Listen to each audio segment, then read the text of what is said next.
first, thank you for agreeing to be interviewed. Your insights are always interesting. Hold on, I think I have another call. Is Oh, that okay. yours? Yeah. Okay. Thank you. Thank you for having me again. Glutton for punishment. Okay, sure. No, it's really fascinating. Yeah, I think last time we talked was back in February. That Yeah. was when the pandemic was just starting, I remember. Yes. It really took off after that. Yeah. And the primaries were going on. Yeah. Um, they didn't play out exactly the way I thought they would. No. Like I thought Sanders would go a little further. He caved a lot earlier than I thought he would.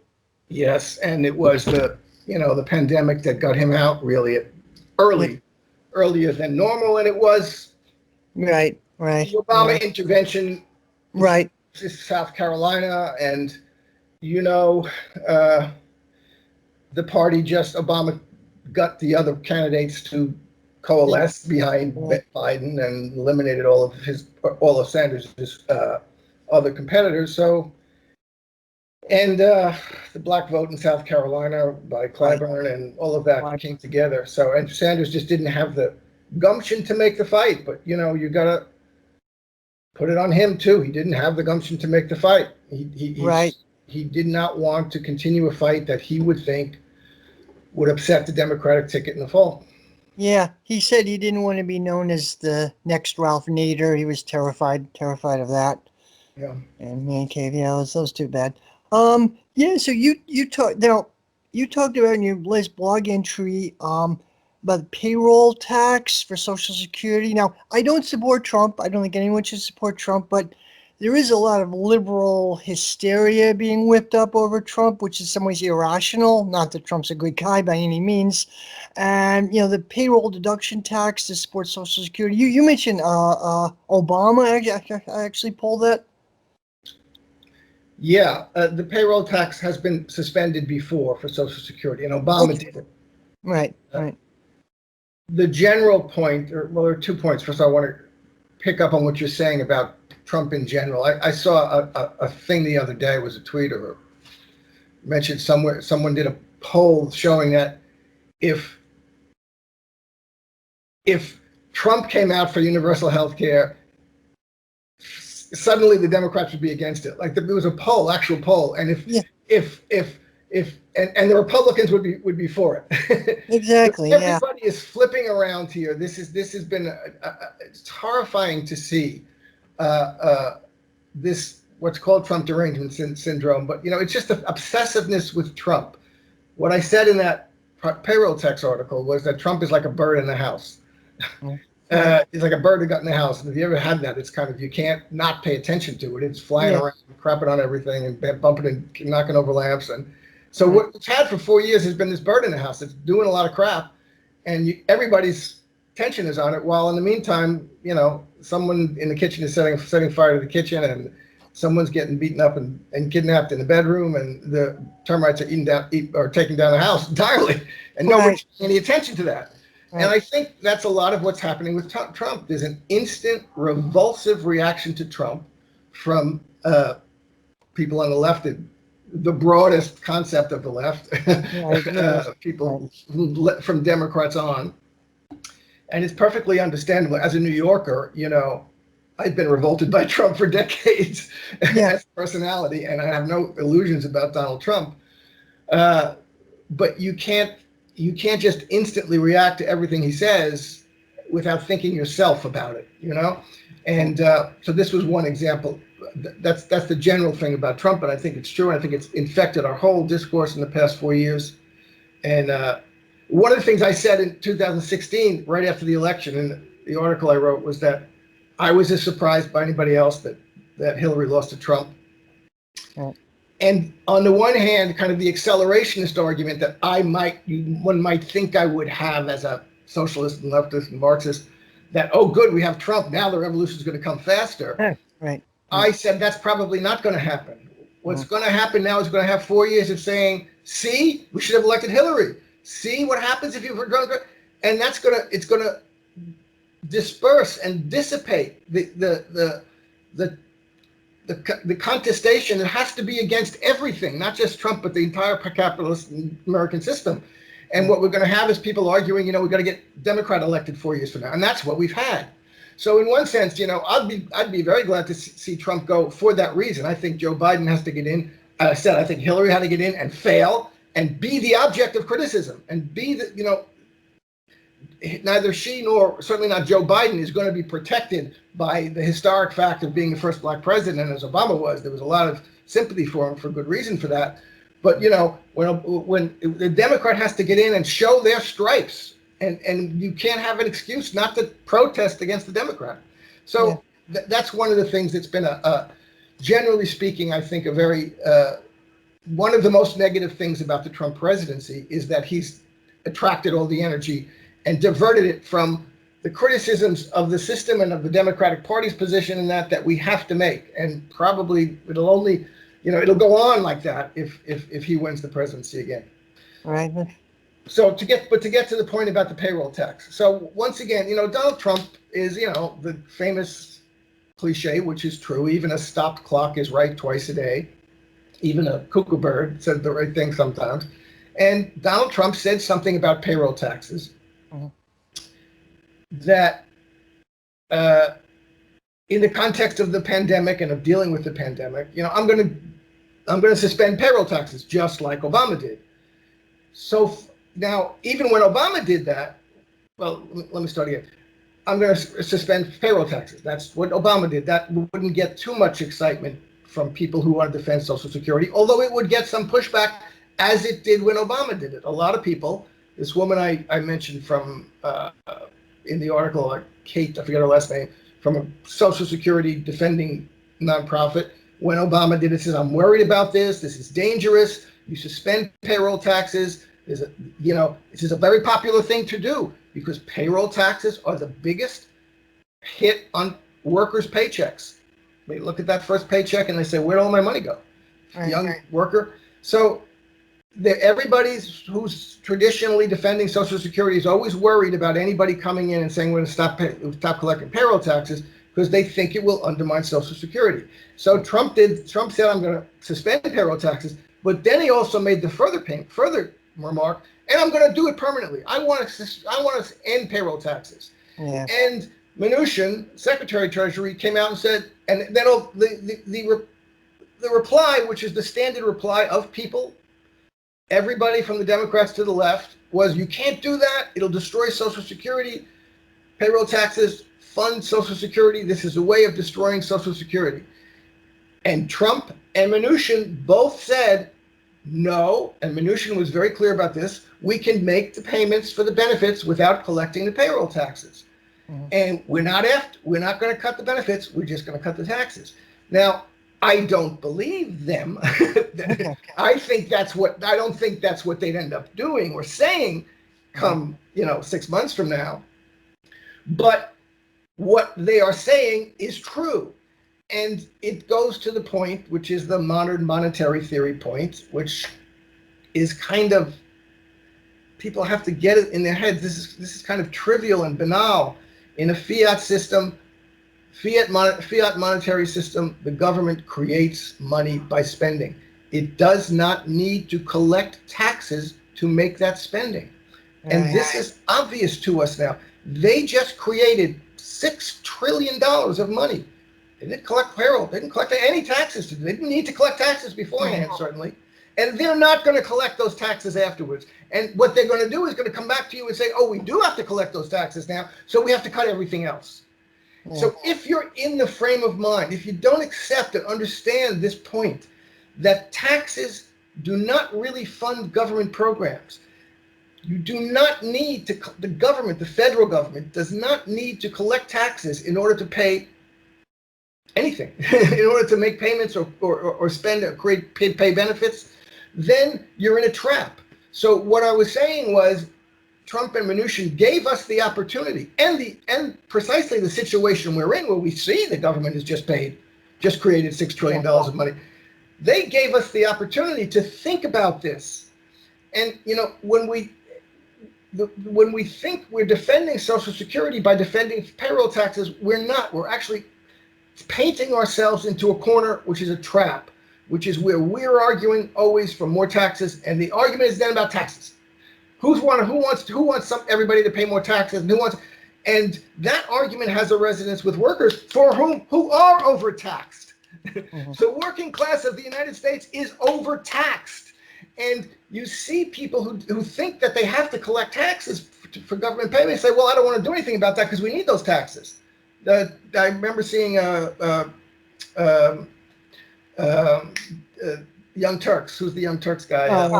Shank Cenk Uygur? yeah, saying, I don't want them to cut payroll. I don't want them to cut taxes on anybody because we need those taxes.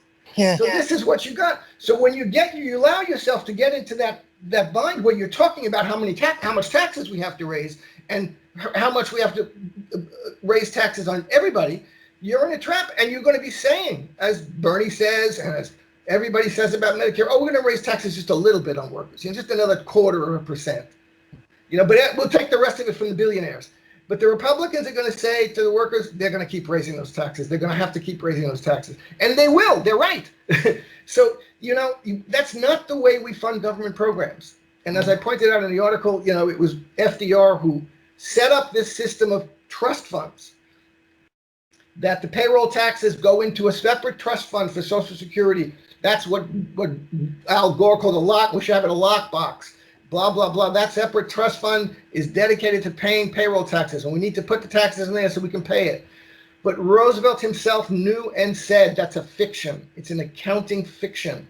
Those taxes are going to the general pile of taxes, and the payments are made from the U.S. Treasury, and they will be made.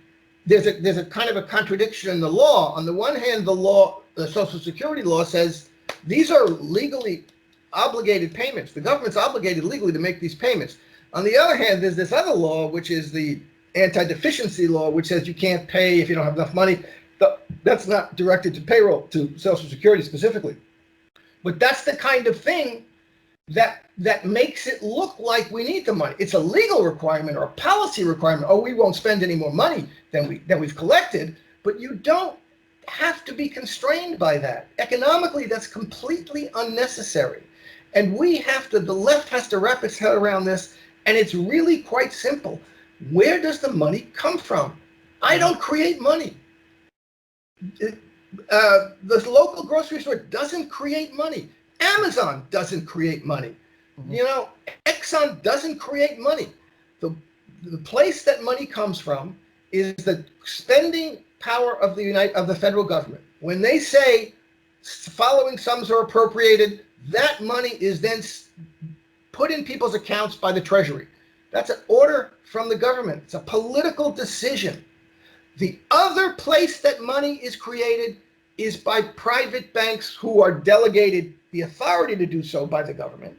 And that money is created with interest. That's a real loan that you have to pay back with interest. When the government spends money, it's essentially making you a loan that's interest-free, that is not going to collect most back.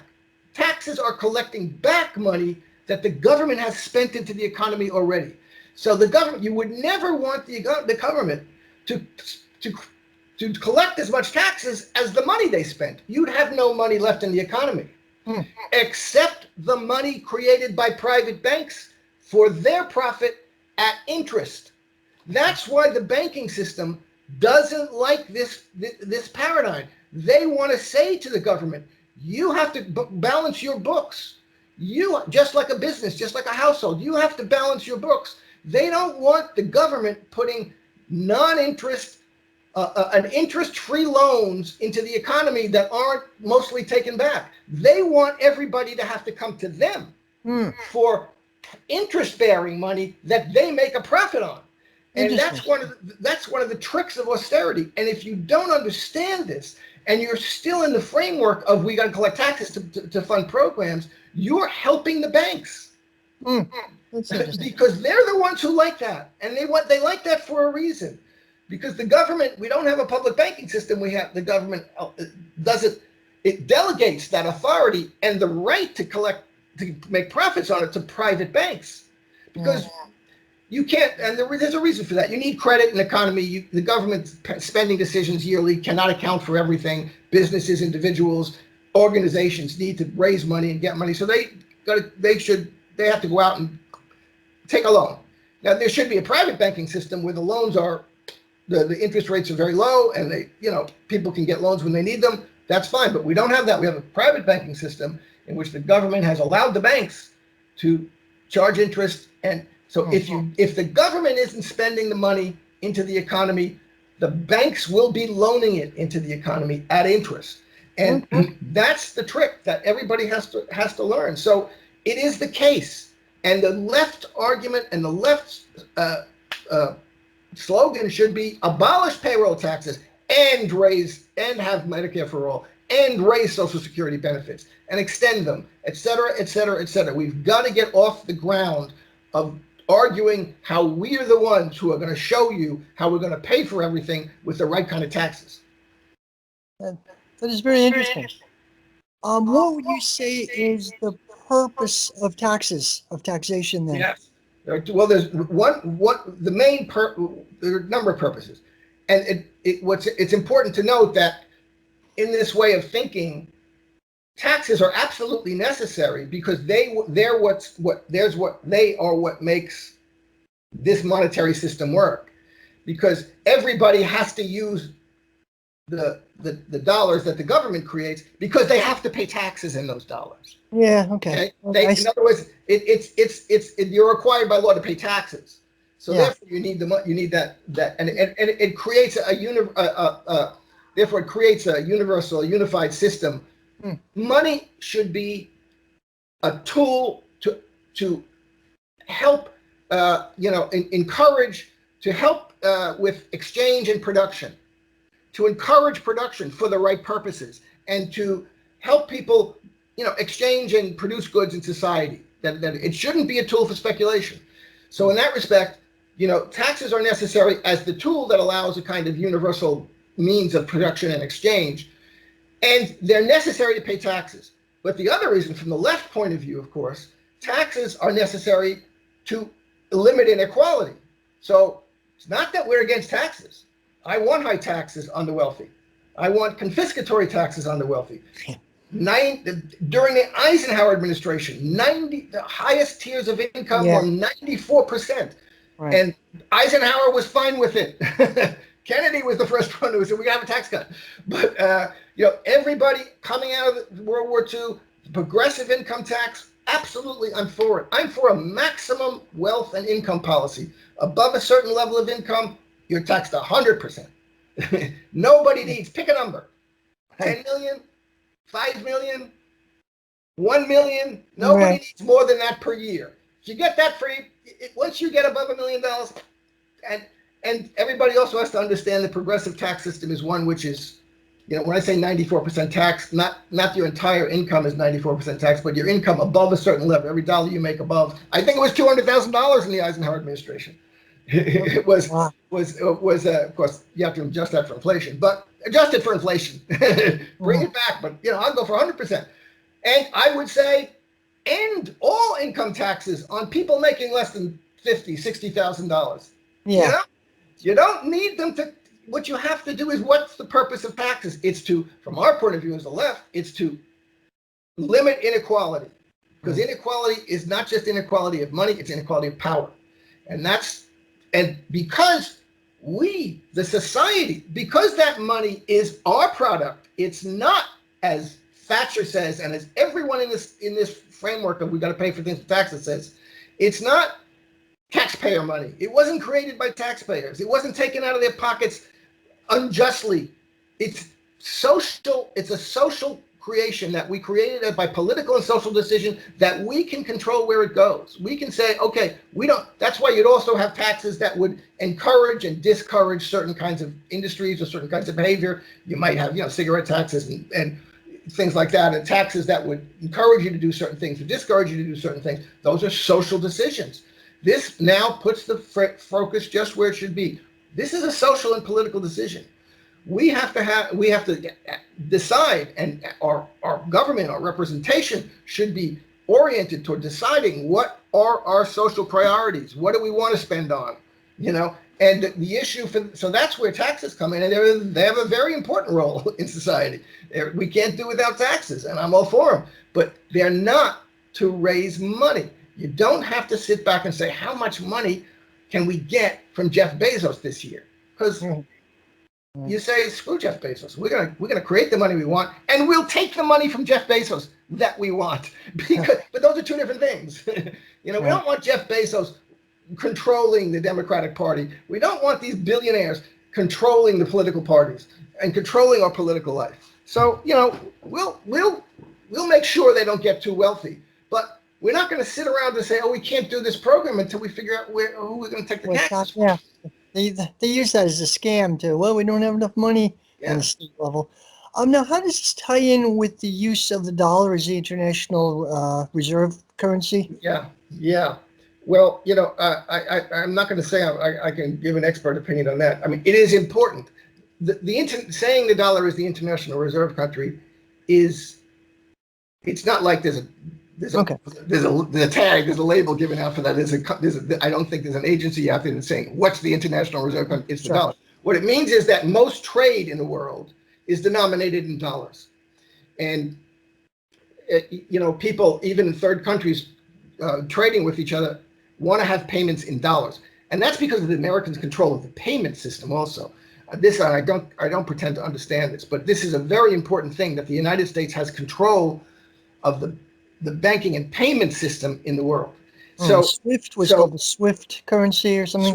SWIFT, is one of its. SWIFT is the main one, yeah. So the United States ends up having the power to intervene in payments. When Venezuela wants to buy drugs from Spain, the United States can say, we won't allow that payment to be made. This is an incredible fact of American imperialism through the world monetary system that has to be overthrown. So that's what's happening with a lot of these countries. They can create shortages in Venezuela and Iran and Syria and any country they don't like by saying to people, companies and institutions, we won't allow you to make that payment. So, and furthermore, because any transaction in dollars goes through, again, the American banking system, or the world banking system controlled by the United States can stop any payments, any transactions in dollars, and they can seize dollars in people's accounts.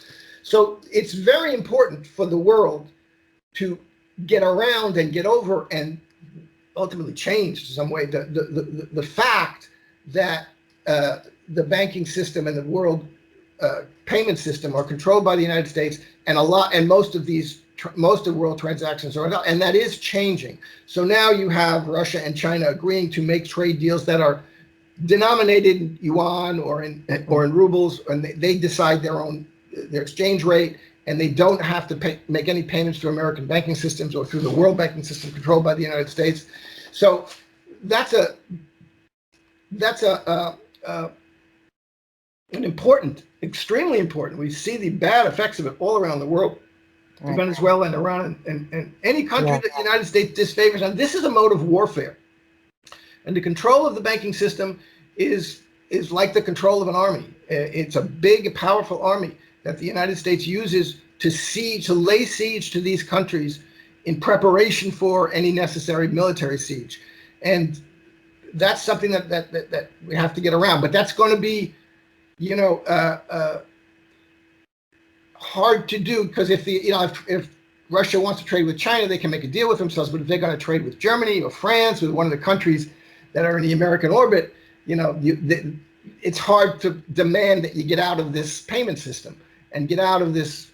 The Americans are not going to allow that to happen. So it's an extremely tricky situation. It doesn't really. I don't think it has. It doesn't affect the American domestic situation. Certainly doesn't affect the fact that it's the Congress of the United States that creates dollars. What it would affect ultimately, it gives the United States dollar the ability to buy everything. So, and again, you see what happens when your national currency is not allowed to make purchases. Then the country's in trouble. Okay. And you have shortages, and the Americans then blame that's socialism. No, it's because you don't let them buy the goods that they can bring, that they want to pay for. They send the fucking payment, the payment, and they can't get it. So if the American dollar suddenly we couldn't buy everything, then that would create a lot of problems. And that's one of the reasons the United States wants to, does benefit from being a reserve currency in that sense. Hmm. That's interesting. Yeah, I'm still trying to wrap my head around Yeah, yeah. stuff, but yeah, I mean, interesting stuff. Um, yeah, to change the subject slightly, back in June, Trump made his stunt in Lafayette Square in D.C., threatened to, he said he was going to invoke the Insurrection Act or whatever and threatened a crackdown. And I remember during that time, there was a flurry of sort of weird memos from the military. The Army High Command had this one memo to enlisted personnel and Army employees saying, this said literally said, well, we don't know what it's like to be black, but we can empathize with the protests and we're going to obey the Constitution. That and there were some other memos, very similar messages, and it struck me as bizarre. Like it was a message to Trump, like if you try a crackdown, we're not going to back you up. A lot of people were worried that Trump was trying to pull a coup d'état of some sort. I thought it might be more likely the other way around. I was actually a couple of days. I was worried the military was thinking of overthrowing Trump if he threatened a crackdown. I wonder what your take on that might be. Well, I agree with you that this is not something we have to worry about just from the side of Trump, Yeah, yeah. and clearly, look, the Democrats have made it their job over the past 4 years to be the champions of the military and intelligence apparatus against Trump, and to portray Trump and to make Trump into the enemy of the military and intelligence apparatus. And again, I think there's dangers here from all sides, but I think on balance, the bigger danger is from the side of the anti-Trump forces in some sense, because they're the ones who have the relationships with the military and intelligence apparatus. Mm-hmm. Yeah. And they're proud of it, and they're the ones who have all the Republican hawks on their side and all the neocons on their side. And James Mattis just put out a statement recently saying something similar, saying, Trump is terrible, and we as the military have to. So it's a very strange situation. People are there is a split in the elite and in the ruling class elite that Trump is in the weaker position in, and for some good reasons, probably because he's so flaky and inconsistent.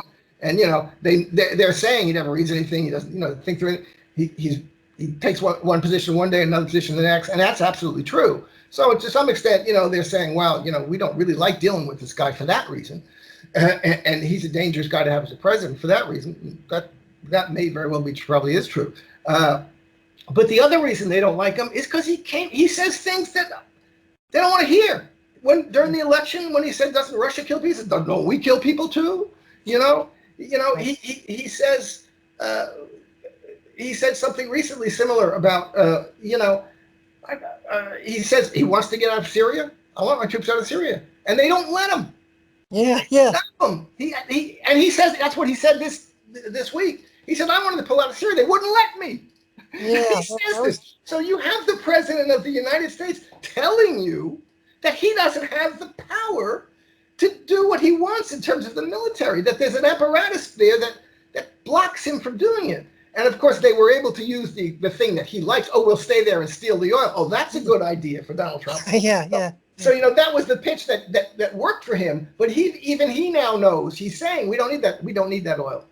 We don't need that oil. It doesn't mean anything. The United States isn't staying into Syria to steal the oil, nor are they staying into Syria to fight ISIS. Because on the one hand, he'll say, "Oh, we completely eliminated ISIS." On the other hand, your military is saying we still have to be there to fight ISIS. They're staying into Syria to keep alive the military options of regime change and to be a support for any regime change action that occurs, which might very well more likely occur under Biden, and the Democrats are attacking him for not really responding militarily to the incident in Syria, which was a clash between two patrols, the Russian patrol and an American patrol. So this is extremely dangerous.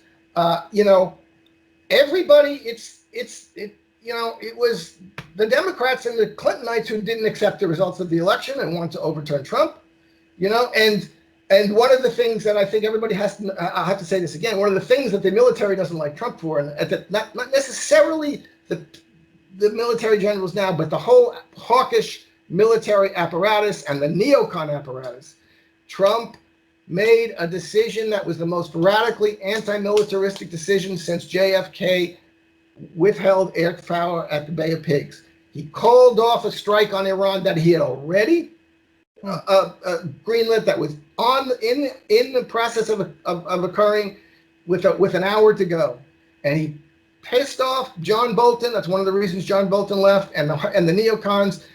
Now, the generals may have actually been on his side in that, I don't know. But what he did was he showed a willingness not to fight in a circumstance, and a willingness to make a decision that was going to be excoriating, that was going to make him look like, first of all, I'm inconsistent. Yesterday I said attack, now I'm saying not attack.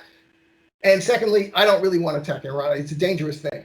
So, I cannot imagine that Joe Biden would ever do that. Yeah. It's hard for me to imagine any president anybody I know, any of the candidates out there, who would have had enough second thoughts about attacking Iran that they would have called off a strike they had already ordered. So that's something, there it is. And the people on the left don't like to acknowledge that happens. And that's one of the reasons they don't like him, but it is. This is a guy who's shown willingness to talk to North Korea, to talk to Putin. So therefore he's Putin's bitch for some reason, even though, they increase sanctions every day. And, but, so the national security intelligence apparatus doesn't like Donald Trump. He wasn't hawkish enough on Russia. He wasn't hawkish enough on the Ukraine. He wasn't hawkish enough on Syria. And that's the reason they would like to get rid of him. They see him, and he is, in a lot of ways, undermining the American position throughout the world, not only because he's a little bit more reluctant to make big military strikes, but also because he's such an ass that the European leaders have a hard time obeying him. They don't want to look like they're obeying. They had a fine time obeying Obama because he was such a wonderful, sweet-talking guy. But Trump is such a ridiculous, racist ass that European populations don't like the fact that their governments are obeying him.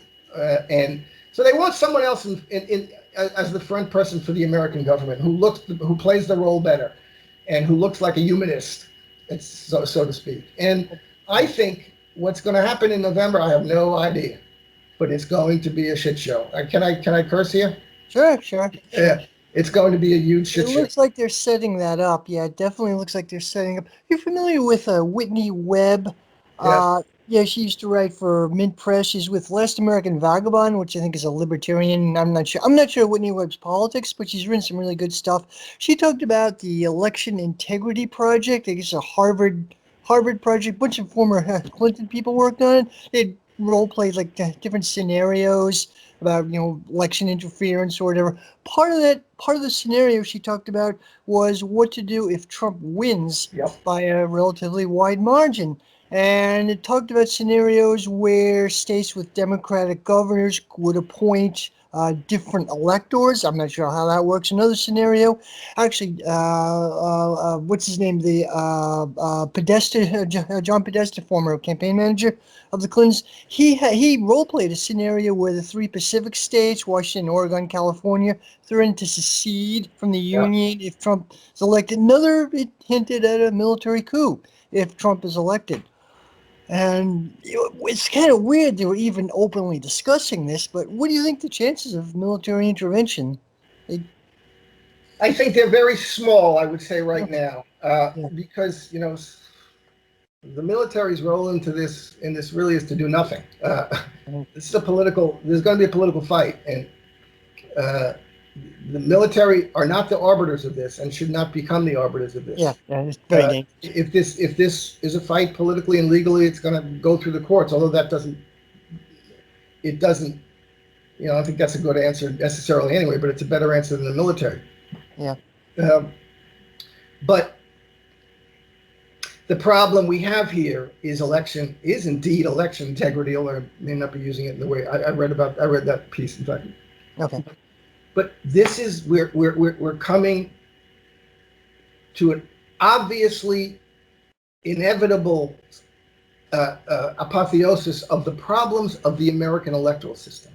Okay, this is not something again that was invented by Donald Trump, but the fact that he's in it now and he has such a strong place in it is making it obvious. So, I wrote about this in 2012 and 2016. Electronic voting machines make the electoral system in the United States completely unreliable, Right. untransparent. You really cannot have a confidence that the person who won the election, who got the most votes even, is the person who actually got the most votes. Yeah. Yeah. The voting is counted by a system that is inherently opaque and inherently subject to fraud, and easily subject to fraud. And if you don't think that's happening, you're being naive. And the prima facie evidence of it is everywhere. You could see it in the Democratic primary elections, where it's almost impossible to not to think that Clinton cheated in certain states. And you can see it in the general election, where it's impossible not to. Gore, Kerry probably won Ohio, and Gore almost certainly won Florida. And that was even before the electronic voting machines. But there are, the inherent problems of the electronic voting machines. Then you add on to that what Greg Palast talks about all the time: the voter suppression and the voter caging, and the closing of polls in the neighborhoods they want to close the polls in. The Republicans, it's the black neighborhoods. And you add on to that, the fact that we have not only 52 electoral systems, 52 with Congress, D.C. and Puerto Rico, electoral systems in the country that are run by the states. The states have the authority over elections in this country. But every county has a different, system. And you've got to see who controls the county and who controls the state, the Secretary of State in the country. And on the county level, who controls the election boards in the county, and what they do with the ballots and with the counting and with the records of the machines. And all of that is such a mess. And there's cheating going on there everywhere. And it's been obvious for 20 years of what's going on. We've had hinky elections for 20 years. Gore versus Bush was bad enough, but Bush versus Kerry was a hinky election. And again, now you have an election, and you've had two elections now, plus you add on to that the Electoral College, which again is controlled by the states theoretically. So that's why they say, well, the governors can say we're going to appoint a slate of electors of our own, because it's up to the state legislature to ratify the electors that go to Washington. So it's a mess. So this is a problem that's going in a tight situation like this, and a very contested social situation where you've had at least 20 with Fox and 10 with Fox and NBC, this nasty, vituperative, and really unthinking pitting of one side against another on the basis of personalities and memes and keyword politics that people don't think through. So this is what you've had. So you're going to have now an election which is and now you add in the mail-in, the fact that there are going to be tens of millions of more mail-in ballots than there were, and the mail-in balloting system, the absentee voting system. It is true. There are 3 or 4 bipartisan reports over the years about how absentee ballots were the most likely vector of fraud. They were used by the Bush campaign in Florida in 2000. There was an election in North Carolina that was overthrown because of absentee ballot fraud. So now you've got that. That's normal absentee balloting, which is a smaller section of the ballot, because just for people who can't vote or whatever.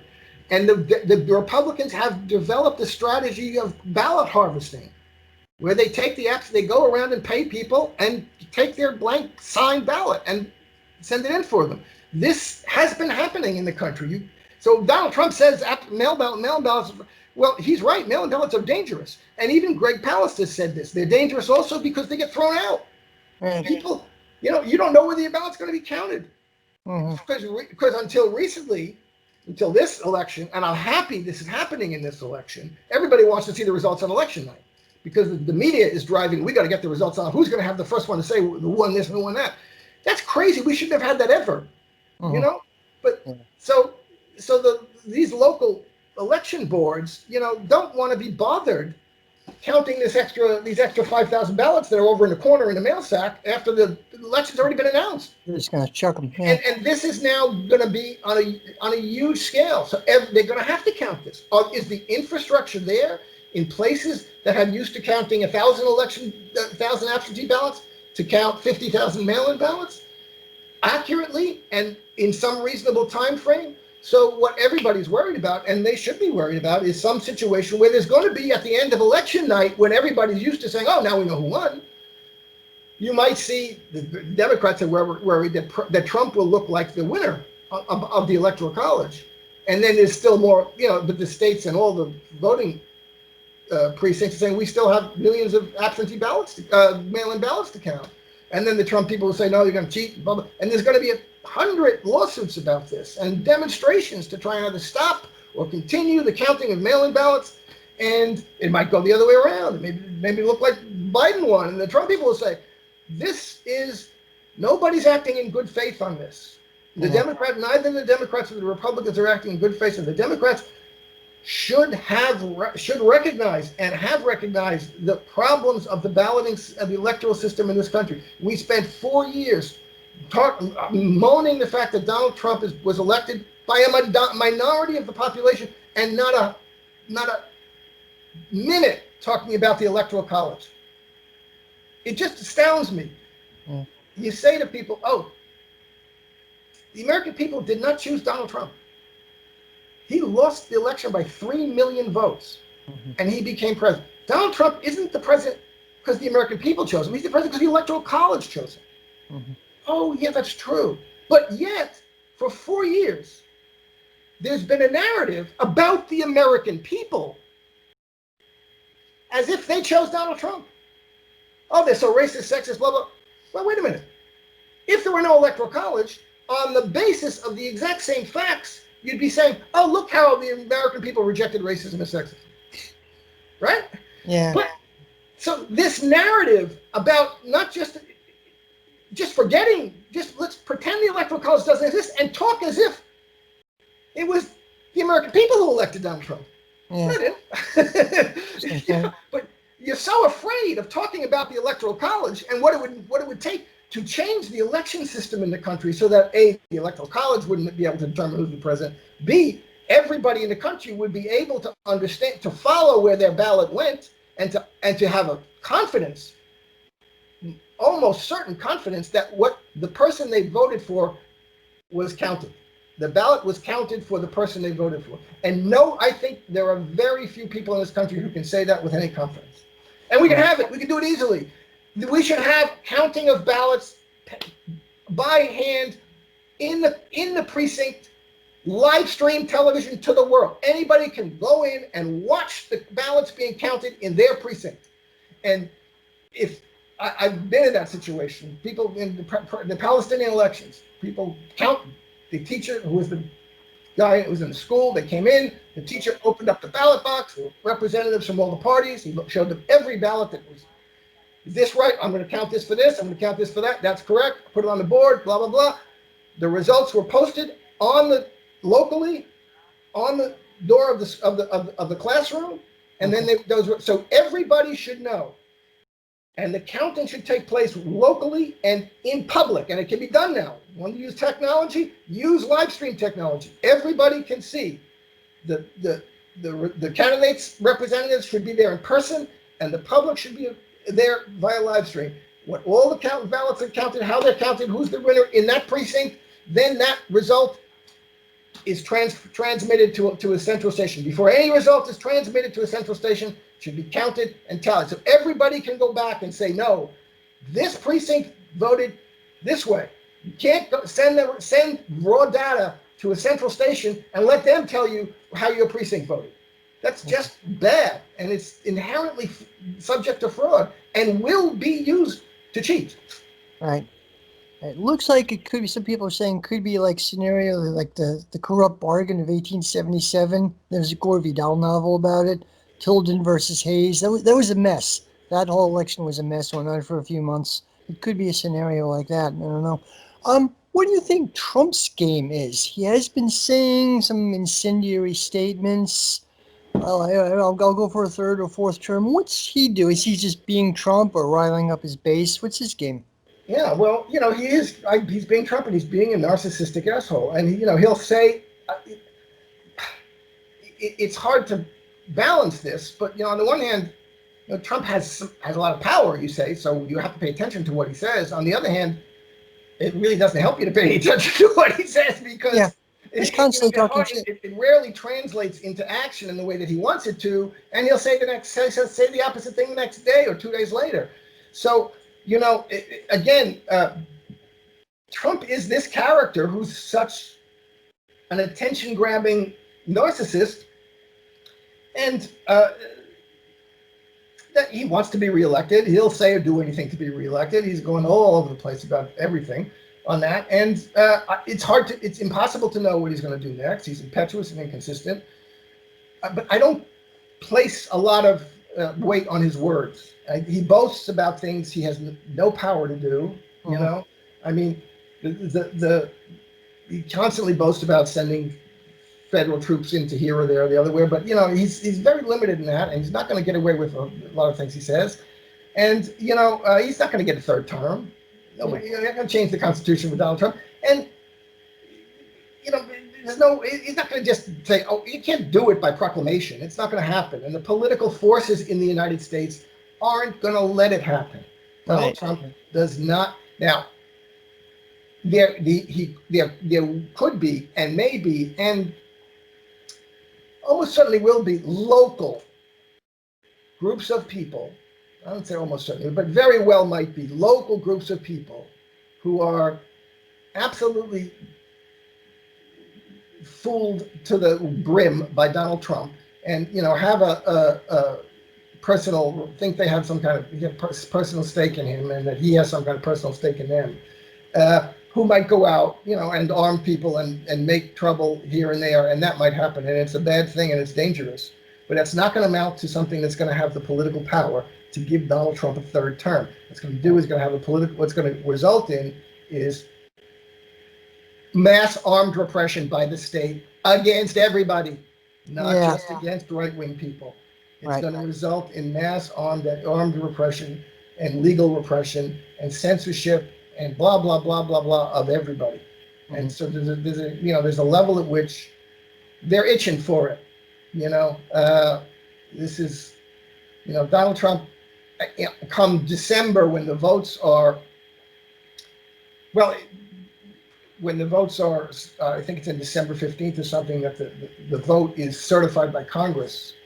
If he loses the election, there are going to be some people out there who are ready to fight for him now. It depends on what he says then. That will be interesting to see.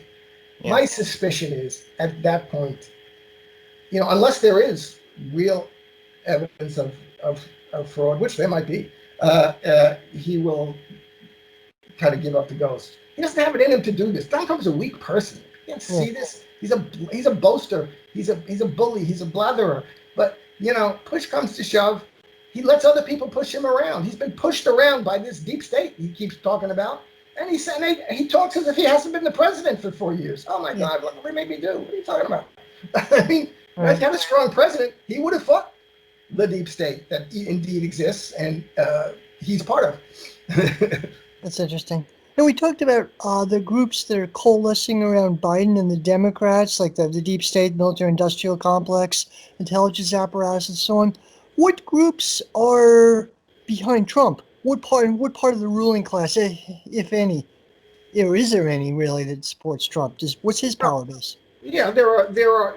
Trump has pursued policies that have been a benefit to the wealthy. Sure, tax cuts. He's pursued tax cuts. He's pursued deregulation of the economy.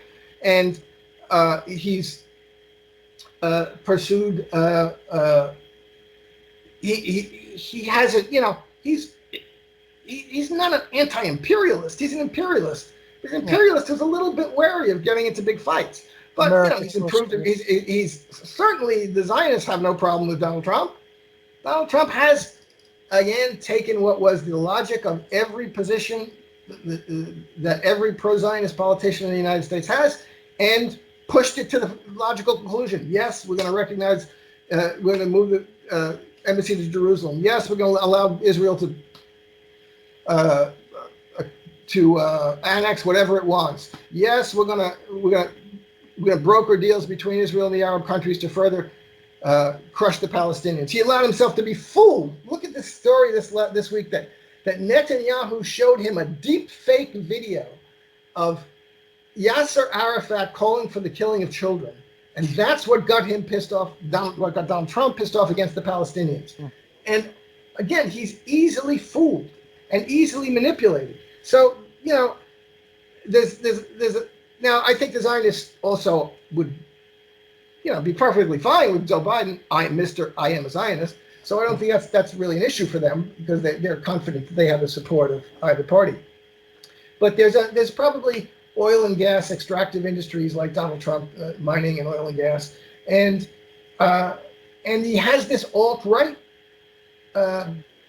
group which is funded by billionaires like the Mercer family, I think, and who were behind Breitbart, and he has a populist base of and he appeals to racism. He's re-invoked and re-provoked racism in the country in a very nasty way. Yeah. I think that at the end of the day, Donald Trump's problem is he's been president for 3-4 years. The indication of racism is about we're going to get indication of anti-environmental stuff is, I'm going to get your jobs back. I'm going to get your jobs back. I'm going to get your life back in order. We're going to bring everything back to the United States. So, it doesn't, has that worked? Has that happened? A lot of the people who were gung-ho for Donald Trump because they don't like NAFTA, that was what Donald Trump ran on. He ran on the trade. He ran on NAFTA. He ran on the destruction of American communities by the neoliberal trade and economic policies.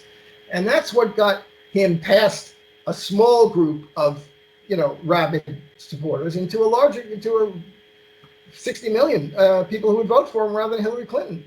But I don't see that wave of support growing. I mean, what has he done? It's easy to demonstrate that Donald Trump is part of the swamp and he is part of the deep state, and they don't like him, but they get what they want from him. Right. And so if that was what anybody wanted to argue, they could easily argue it. And I think there's much less of enthusiasm for voting for Donald Trump than there was in 2016. But the good question is, what are the elements of the ruling class? I would say the extractive industries mainly, and racist elements of the ruling class. I don't know that the libertarians even, they don't believe he's one of them, I mean, but they think they can manipulate him. This is part of the issue. Who is it that we think we can manipulate? This is what the left is saying. Right. What is Angela Davis saying? Oh, we don't put Joe Biden in because we can get him to do what we want. Yeah. No, you can't. Yeah. No, you can't, because the other people behind him are much more powerful than you are, and they get what they want. So a lot of people are realizing this about Donald Trump from the right. Oh, we put Donald Trump in, he's going to end. We're going to build a wall on the border, and he's going to end immigration, and he's going to get our jobs back. And no, he's not. It's militarism and imperialism. No, he's not. So he's going to make some decisions that are less friendly to, that are less hawkish than other people. Well, he's not ending imperialism. He's still got us involved in wars. He's increasing the threat of war with Russia and China. Right. So, it's easy to say this to people because other people who support him, because really he doesn't control the government. And he tells you that. Believe him. Yeah, right. It is interesting how much the left is riding for Biden, is now supporting Biden. Angela Davis, Cornel West, a bunch of other people, Kyle Kalinske, a lot of YouTubers. So, there's a theory going around that Biden or the Democrats don't really want to win they are running, in some ways, seem to be running a really weak campaign. In other ways, they're aggressively chasing the Green Party off ballots. But in some ways, people say Biden has a really weak ground game. He have very few staffers in Michigan, for example. Do you think they really want to win, or is it just a symptom of the fact that they're so constrained by their donors they can't really push for anything? I don't think it's because they're constrained by their donors. Well, they can't push for anything policy-wise, that's for sure. Yeah, right. But even that, they could make better noises that they have no intention of fulfilling. Yeah. They could start making some suggestions that they would do. Biden could make some suggestions that he would do more progressive things that they don't, and go back to his donors as he does and say, we're not really going to do this, Yeah. So that's what Obama did, and that's what Biden is doing now. And donors would believe that. So he wouldn't lose his donors because he says things on the campaign trail unless he did it in an extremely precise and aggressive way, and that it was difficult to turn back on. But it is. I think it's certainly the case. I think that the Democrats would rather lose. Well, they'd rather lose to Trump than certainly do the progressive things that are necessary to do. We need Medicare for all. We need Social Security extended. We need, housing and guarantees and job guarantees. We need all these things. Okay, we need environmental protections, and the Democrats would rather lose than do those things. And there's a level at which, it's what I said before, that they benefit from Trump being in power, because then people have to come to them. They think, oh my God, if only the Democrats were in power, if only the Democrats were in power. I think the Democrats are reluctant to lose that default of, oh, if only you were in power. Now we are in power. What are you going to do? They know, people, okay, Kyle Kalinske and Angela Davis, Noam Chomsky, and Michael Moore, they have their position that they've had. But fewer and fewer people of their ilk, fewer and fewer Bernie supporters and, left of Democrats are going along with that. Than went along in 2016. The great statistic of 2016 is that more Hillary supporters, bigger percentage of Hillary supporters voted for Trump than a larger number of Biden supporters voted for Hillary than Hillary supporters. I forget what I'm trying to. Former Obama supporters went for Trump, or former Sanders supporters, like in 2016. Yeah, a larger number of Bernie Sanders went for Hillary, and then Hillary supporters went for Obama. That's what. Right. So that's and we're getting a situation now where even Bernie supporters, people who supported Bernie. I supported him reluctantly and predicting what would happen, but I'm not going to go forward with the Democrats on that. And a lot of people now, even who are enthusiastic Bernie supporters, are saying, I'm not going forward with the Democrats. And they're pissed off at Bernie for not only losing, I mean, he may not have won anyway, but of being so enthusiastic about abdicating and, uncritically continuing to support they're a terrible candidate from a left point of view. Terrible, just horrible. So I think the Democrats would rather lose. There's a level at which they're going to be better off if they lose, and if they they have to take responsibility for being anything but anti-Trump. Yeah. What are they going to do if Joe Biden gets in power? And that's it, to a certain extent why I kind of hope they win, because I don't want to hear anybody blaming Trump for everything again. I mean, this is just nuts. That gets old, we've got to get off of Donald Trump. As soon as Donald Trump exits the scene, the sooner the play will get on to its whatever final act there is, because he's just postponing this. How are you going to excuse yourself from viciously attacking and protesting the policies of Joe Biden and Kamala Harris, which are going to be terrible. What are you going to say when he takes us to war with Iran or Syria or Russia or Venezuela to show what a fucking strong guy he is? I mean, what are you going to do? You're going to say, "Oh no, I can't do that," and the Democrat, no, but if you do that, you're going to have Donald Trump coming again, or somebody worse. And it's true, you know. You better not worry too much about Donald Trump, because the guy who's coming after Donald Trump is going to be smarter than Donald Trump. The right-wing guy who comes after Donald Trump is going to be smarter. There's going to come along a right-wing politician who is implicitly racist, at least implicitly racist, and supportive of, imperialist policies, certainly around the world. And he's going to come in and say, yeah, single-payer healthcare is a good idea. Who's going to be willing to say, we are going to sacrifice the health insurance industry, private health insurance industry, for the sake of the entire capitalist system, and for the sake of the war against Russia or the war against China, which is going to, cement the American rule of American capitalist imperialism for the next century.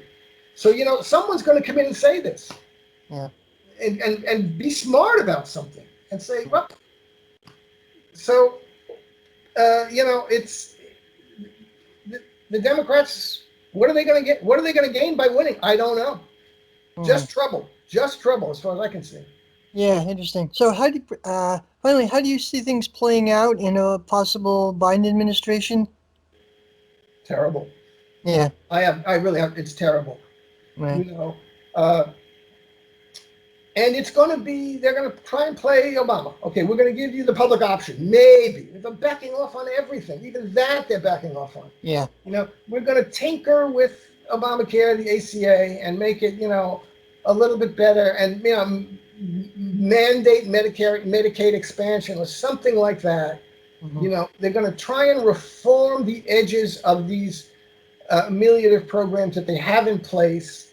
And, but nobody's buying this anymore. I mean, there should be nobody in the United States should go without health care. Yeah. Anybody who's against universal single-payer health care, they have to be asked, name me the person who should die of cancer because they can't afford health care, because they can't afford one dime. Name me the child that should die because their parents can't pay a dime for a cancer treatment. And this is another thing. Guess what Donald Trump did with COVID? It's all paid for by Medicare. Yeah. Yeah. Nobody wants to acknowledge this. You could actually run to the left of Biden in some ways. Well, no. If the left were smart, it's like with the payroll. Yeah, that's right. Now let's make this true for everything. Hey, good for you, Donald Trump. You're paying for all the COVID cases with Medicare. Now let's do this with cancer patients. They don't deserve to die either. Yeah. But the left doesn't want to. The left doesn't want to say. Nobody on the left wants to acknowledge that Donald Trump did this, and the Democrats don't want to certainly make it point at it because they don't want to institute it for everybody. But so this is a absolutely essential thing that at this point, and we had reached this point early in the primaries. It was almost the case. It was the case, I think, in the Democratic Party. Medicare for all was kind of absolutely standard. Had to be for Medicare for all. Warren, Kamala for Medicare for all. And that was only, look at how the ruling class, with its media, clawed back and got people to turn back away from Medicare. Oh, because it costs too much. Oh, how are we going to pay for it? Oh, this, right? That's how they use that. Mm-hmm. They use that to destroy, in the Democratic Party, what was the predominant position of Medicare for all. And now they're just going to forget about it.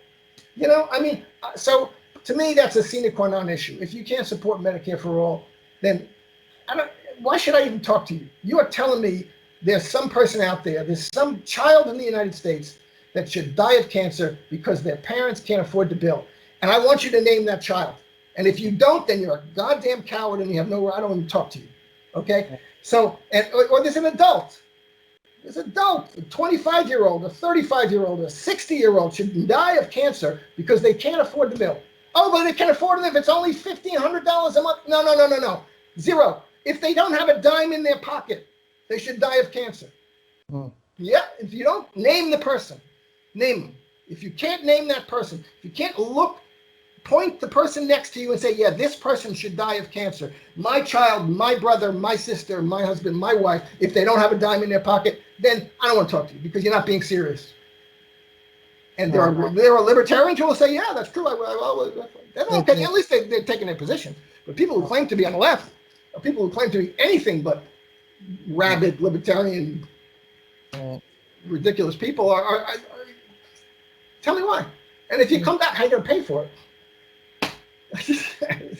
I'll give you the answer, but you got to listen.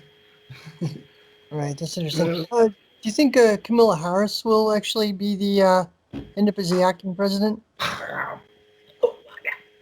You know, everybody's worried about Biden lasting a day or a week, and everybody should be worried about it. I mean, he clearly has problems. He's doing very well.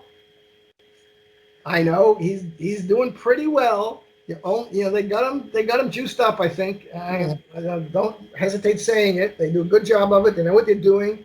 But it's going to be a problem. It's going to be a problem. And Kamala Harris as president, will she do a good job? No. You know, she will be one of the weakest people. She'll be pushed around anywhere they want her to go. You know, she is someone who's an opportunist and you know, doesn't seem to be a very deep thinker besides being able to talk on her feet and spout the correct lines that she knows are going to get her the support of the donors. So I have no hope for this. I think we're facing whichever of them is elected, it's going to be a disaster for the United States. And you're going to have to get out on the street.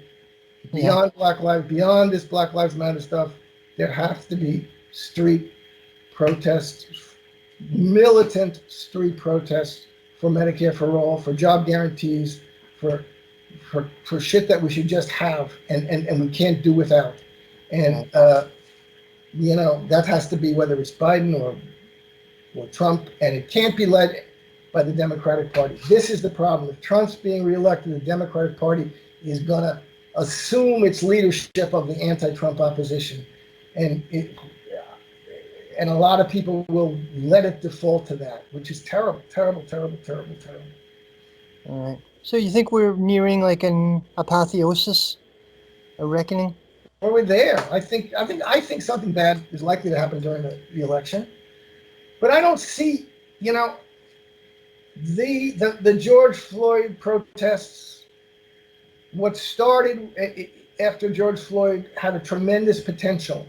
I think it's being channeled in ways that limit its potential, and it has to become a wider social protest again about more than police and race. Yeah.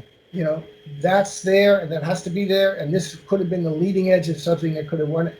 But, you know, the police are policing a social order, and you can't do away with the police and not do away with the social order and expect it's going to work. That's what I saw a thing the other day saying, someone said, you know, because one of the theories that historically it's speaking is true, but how relevant it is, the police have their origins in the slave patrols. Well, yeah, so you can't do away with the slave patrols unless you do away with slavery. You know, the police are the social patrols of the capitalist order.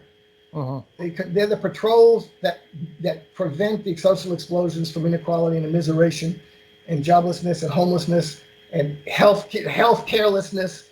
And you can't just say we're going to do away with the police and not do away with any of that, you know?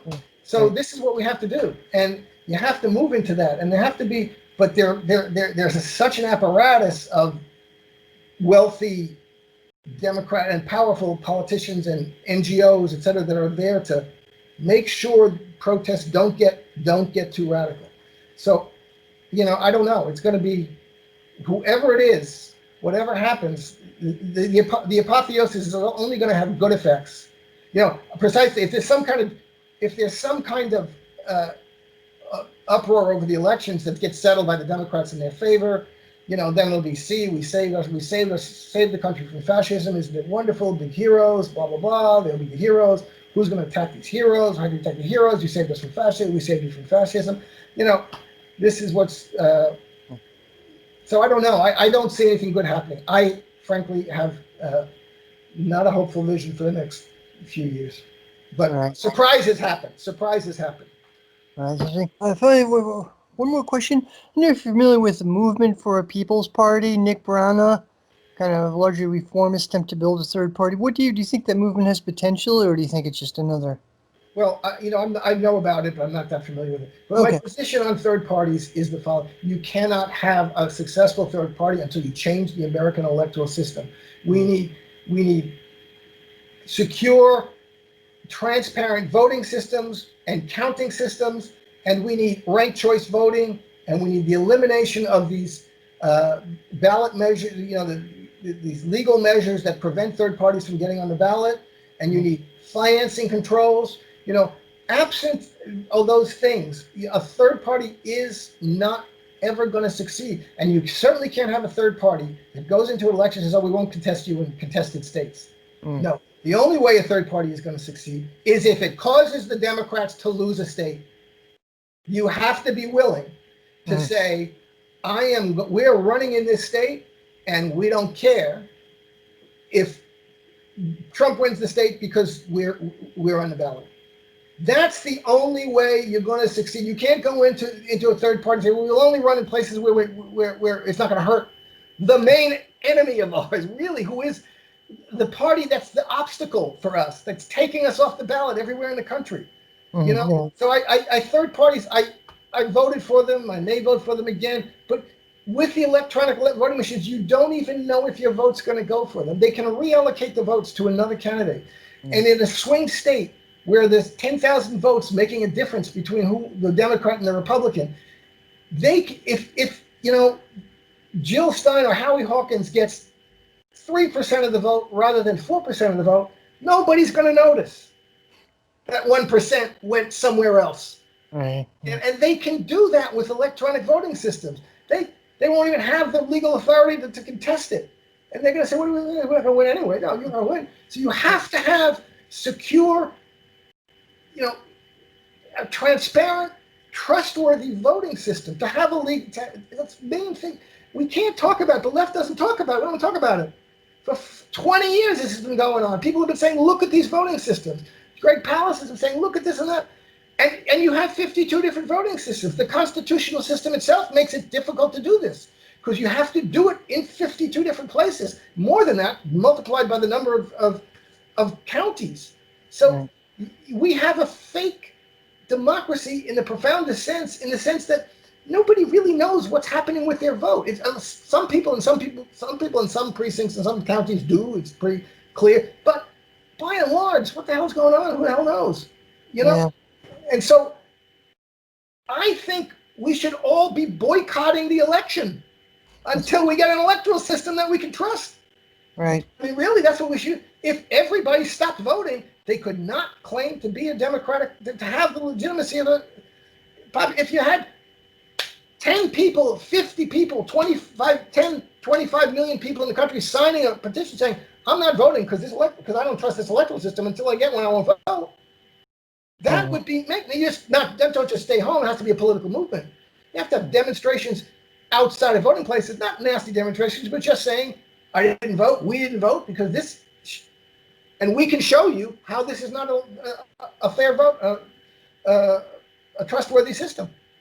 Until we get a trustworthy election system, what point is a third party, a fourth party, a fifth party? How many parties do you want? Yeah. I mean, I'm sorry, but I'm extremely